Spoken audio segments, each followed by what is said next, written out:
قدوتي.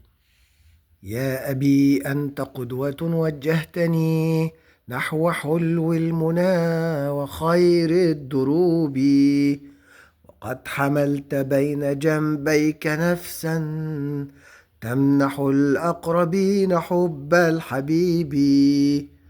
كنت خلا للأصدقاء وفيا كالطبيب مبددا للكروب. كنت حرا فلا تبالي بكره في نقاء السريرة كالحليب. عاش ما عاش في الحياة كريما لا ملوما وسابحا في الذنوب. عز من عاش مثله في سلام يشرح الصدر رحمة للقلوب.